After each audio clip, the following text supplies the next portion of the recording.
Hi everyone, Paul down here at Ccrv. Welcome to the channel. This is where we sell fifth wheels here in the UK. We got a lot going on here today. We're going to do an interview with one of our customers that bought a Rockwood 2622 RK a little over a year ago, and they've worked from it and lived in it full time. So we're going to get their honest opinion on how it worked out for them, the pros and cons, and anything else they can really come up with, to be honest. So we'll go over to Rick now and I'll introduce him to you. There's the rig. There's the rig, a 2622. So all privacy glass and everything. Is actually towing it with a 3 litre Navara. There you go. That's the rig they've got. And we'll go and have a chat with them now and see how it's all worked out for them. 1, 2. No, we don't have to test here, Rick. Right, this is Rick. He's his wife, Kimberly's not here at the moment. Is she not here? She's not. Kimberly, no, that's all right. So what we do is we'll have it'll go in the unit, and then we can talk about the modifications and everything else that we've carried out. Right, let's go. Here we are, we're inside the unit now. We're just going to have a chat with Ricky. Makes yourself comfortable. And just on the, why did you end up buying a Rockwood from us, Ricky, basically? Why did we end up buying the Rockwoods? Well, me and my partner, Kimberly, were living in London, and we were fairly new in our romance. Yeah. And looking for an exciting few years. We wanted to have an exciting few years together before settling down. And I remembered I rented a motorhome in Australia when we were out in there years ago, and I loved it. I loved the road. Yeah. So I thought, why don't we, instead of living in bricks and mortar, I don't want to live on a boat. That was another idea, but didn't really want to do that. So I thought, why don't we get a motorhome and do that for a year or two. So we had a look around. We went and looked at caravans, and we went and looked at little motorhomes, and we quickly realised that just wasn't going to work. That wouldn't ever work, far too small. So then we started looking at American RVs, and we got very seriously looking at American RVs. It's like, okay, yeah, because the sides come out. And as soon as we saw that when the sides had come out, that's when we realised that these things could be lived in. They're livable at that point. Because it just transforms the space. So we're like, okay, American RV. So I was Googling RVs and looking at all the different options and the Winnebagos and all the rest of it, and we got quite deep into it. We were pretty much convinced about it. And then we had a big planning session. We went for lunch and had a big planning session. We realised the big problem was, how do you get about when you arrive somewhere? How do you then nip about? You can't nip about in one of these big American RVs. They're huge. How do you get into town, go for a coffee, go for lunch, whatever? And then I remembered I'd seen in my research your website, Ccrv. Yeah. And when I first saw it, I dismissed it. I thought, hang on, I don't even know what that is. So I just sort of dismissed it. But later that night, when I realised, shit, that's the problem with the RV, I thought, hang on, I saw that funny looking thing. Fifth wheel. You tow it, but it's like an RV. And the light bulb went off, and the next day I looked at the website and we're like, that's what we're going to do. So then you decided to come down and see us, and how did you find the whole sales experience and all that at Ccrv? Well, it's a family atmosphere down here, isn't it? sort of. We were just having a chat about how many of your customers come back and just for the weekend, just to hang out. It is like a social here. Don't tell everyone. They'll come back. Have a barbecue on a Friday night. Well, exactly. Yeah. So anyway, we came down and stayed in it. I think for a night. I can't remember. We had a look around. You've got, I don't know, you must have 50 here, something like that. Yeah. Something like that, 50. So I had a look at all the different options. We thought we wanted one much bigger than the one that we ended up buying, actually. Once we got inside this one, the 2622 is what we've got, we realised that the layout and the way it's been designed is actually huge in here. So as soon as we looked at a few, as soon as we walked into this one, we were like, this is the one we want, mainly because of the surface area here is just so good, so well built. So yeah, it was great. So when the journey sort of began, you decided that this is the model you wanted, and then we sort of went on from there, really. Yeah. How long have you had it now? A year. Dead on a year, is it? Dead on a year. So you're back for a few little tweaks. Back for a few little tweaks. Revisit system. Yeah. Not the aerial off the roof, so we're getting that put back on.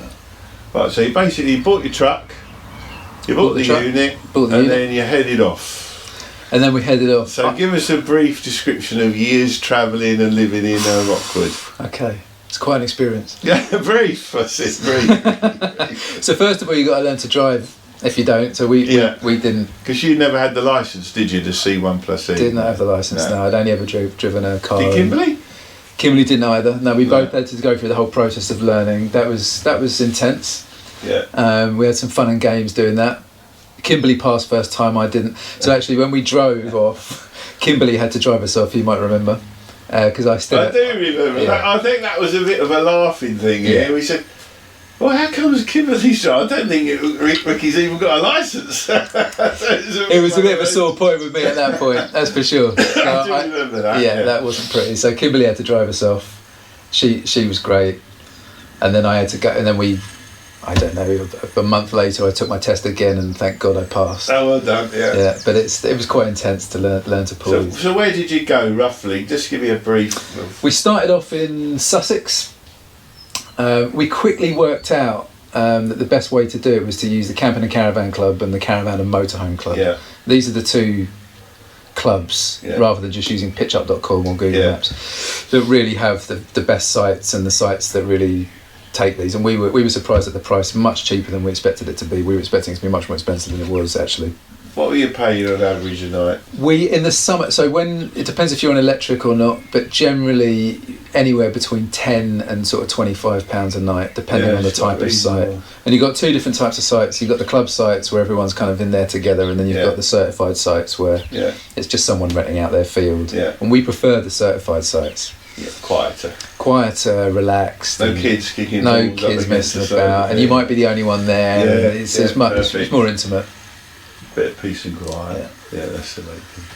So where did you go from West Sussex? Did you travel England? Yeah, quite quickly. We went off too quickly. We went to France. I remember. Was there a breakdown? There was a breakdown. Yeah. So within I think it was day 2.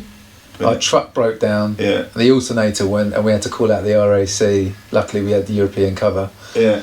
To come and tow us, and that was a brutal experience. Yeah. Yeah, definitely. Yeah. So that wasn't fun, but they managed eventually to get it repaired after a few days. So you'd recommend people to get European recovery? Essential to get. That's a good tip. Yeah. That's a good tip, guys. Yeah, another good tip is get the RAC cover, because I think the RAC are the only ones that do the European cover properly at a reasonable price. Right, so you had a brief tour around France, and that all went to plan after the truck was repaired. Yeah. We relaxed and we took a tour around England. So we went. Where did you go roughly? We ended up in Wales. We were almost trying to get to Scotland. We didn't get that far up because then we had to be back down for my mum's birthday in October. That's what it was. But we did Somerset and went round into Wales, and then went up into. It was beautiful. Went up into North Wales, and then we went over into. Did you find it good Manchester for touring around and no real hassles? Well, campsites. It's amazing how you can get these things. Apart from knock the aerial off. Not the aerial off. Yeah. But generally speaking, these things fit round the roads. The most difficult bit was Wales. Yeah. They've got some very small little roads there. Yeah. But at first, it's terrifying driving these things. We generally say if the bus will go down there, or if the dustbin lorry will go down there, this will go down there basically. And all campsites have dustbins. So they must have a dustbin lorry, So generally, if they can get in, this will get in. Yeah. So that was okay, and the Navara pulled it okay. Navara pulls it okay when it's not breaking down. Yeah. Other than that, the Navara's fine. I was thinking I wanted a Ford Ranger. Kimberly always thought the Navara was a better idea. Yeah. They pull them equally as well. It's just different trucks, different problems. That's just So it's hard to know about the truck whether to change it for a Ranger or not, but I'm probably going to stick with the Navara. So basically you enjoy touring around? Love it. It's great. We generally stay in places for a few weeks at a time rather than a few days at a time, although I have done a few days at a time or just one day at a time. But it's nice to stay. We generally stay places for 2 to 3 weeks at a time and then move on. So you basically lived in it for a year? Lived in it for a year. It combined like static, so to speak, and touring around. And how have you found everything? How did you find it in the winter? Well, it's warm, amazingly. So if you put enough heat in, it stays. If you put up, yeah. So the solar works kind of, I would say, April to September. Yeah, fair enough. Something like that. Yeah, yeah. So you don't need. You can just run off gas. So actually, you've got a 400 watt solar system on here. We've got 400 watts of solar for telly and all with an inverter. So yeah, the solar powers the telly, powers everything. Yeah. The only thing the solar doesn't power is the microwave. Yeah. Other than that, did we fit that? We fitted that, did we? You did fit that. It's still working. Still working. As a bonus. Still going. No, the solar was actually a shock. How good the solar is. Yeah. We were not expecting the solar to be that good. We thought we might need to buy a generator and all of that. A suitcase generator. Didn't need that. Good option. So we generally in the summer we're never on electric. We just paid for the gas pitches. Yeah. So we got a reduced price, pay less, and you just run off gas. And the gas. So the fridge is amazing because the fridge either runs off the gas or it runs off electric. Yeah. So we just run it off the gas. And then the solar. In general, it was okay in the winter, like. So in the winter, you need to be on electric. Yeah. And I put this heater in, just an oil-filled heater. Yeah, yeah. Just to top it up. It does have the blow heater in, but actually the oil-filled heater is silent, does a better job of heating. Did you ever use a dehumidifier? No. You didn't need to, no. Didn't need to. What we bought were the little, I don't know what they're called, but they suck the moisture out of the air, the little boxes. Some from people do Wilco's. end up buying a dehumidifier only because they've got dogs or something like that, where they're treading damp clothes in, this sort of thing. There are bits of damp in certain places, so we bought those. There was a little bit of damp coming in certain places, so we bought the Wilco's damp removers. Yeah. Just about it was okay. Okay. But what you've got to do is keep the door open a little bit, crack a window. That's how to deal with the condensation. Circulation. Yeah. People do lock themselves in, cook meat and 2 veg, and then say they've got a bit damp on the window as well. What do you expect? Yeah, you've got to let the air in a little bit. But actually, I was very surprised how livable it was in the winter. So generally, the experience has been a good one for. Oh, it's been great for the year. Yeah. So you've been happy with it. No, very happy. Yeah, no, it's a great lifestyle. That's fantastic. That's just a helpful little video for our customers. That's Ricky, genuine customers here at Ccrv. No actors. I know he looks like an actor, but he's not. He's genuine. All right. So what we'll do is there's a couple of modifications Ricky's done on his unit, so we'll just go around them and then we'll call it a day. Right, basically it's all a standard unit other than this fantastic, it did have a dinette in it, but they've opted to have this custom built. It's like a pull-out sofa bed, is that right, Ricky? Yeah, it pulls out into a king-size bed. So it's on a frame. Oh yeah. You just pull.